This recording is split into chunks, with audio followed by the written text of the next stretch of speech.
Salam jumpa dengan Kak Galih. Hari ini Kak Galih mau bercerita tentang bagaimana kita mengenali daerah kita.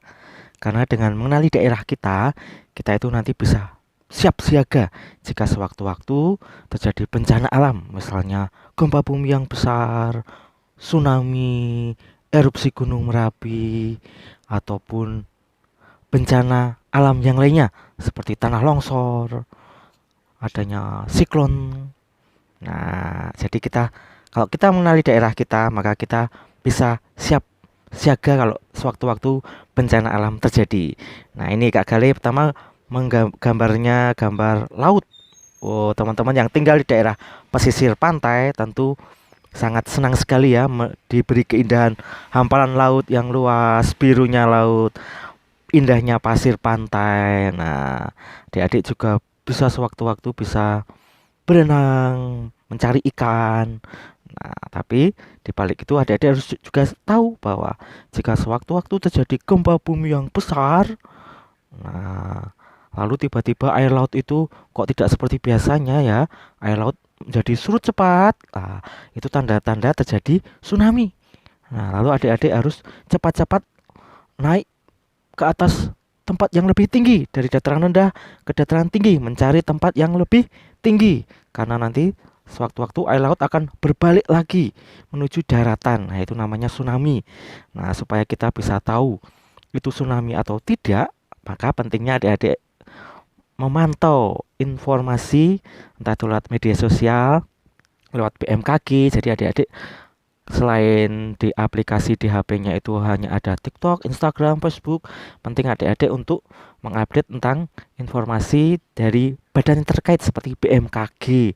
Ini penting ya, di Twitter itu BMKG selalu memberikan peringatan dini, oh akan ada tsunami, gempanya berapa besar. Nah, jadi penting adik-adik di gadget adik-adik install tuh aplikasi media sosial lewat yang dimiliki oleh BMKG ataupun instansi pemerintah yang mengampu tentang kebencanaan alam. Nah, jadi ini selain indahnya pantai, birunya pasir, birunya air laut, lalu banyaknya sekali ikan, nah, adik-adik juga ingat potensi bencana.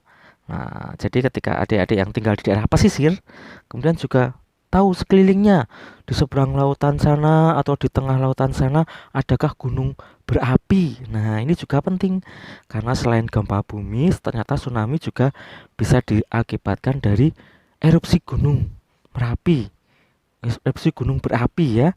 Jadi ketika material yang dikeluarkan itu besar atau runtuhnya dari badan gunung itu ternyata bisa menyebabkan tsunami. Maka untuk adik-adik yang tinggal di daerah pesisir, jadi selain mengerti mana sih tempat tinggi, mana sih tempat yang tinggi yang ada di sekitar kita, atau kemudian kita juga mencari tahu di peta, adakah gunung berapi aktif yang ada di seberang pulau atau di tengah samudra atau yang intinya yang dekat dengan pesisir atau dekat dengan tempat tinggal kita. Jadi itu salah satu mengantisipasi kalau gunung A, gunung berapinya itu sedang aktif, maka kita juga siap-siap memantau informasi dari instansi yang terkait.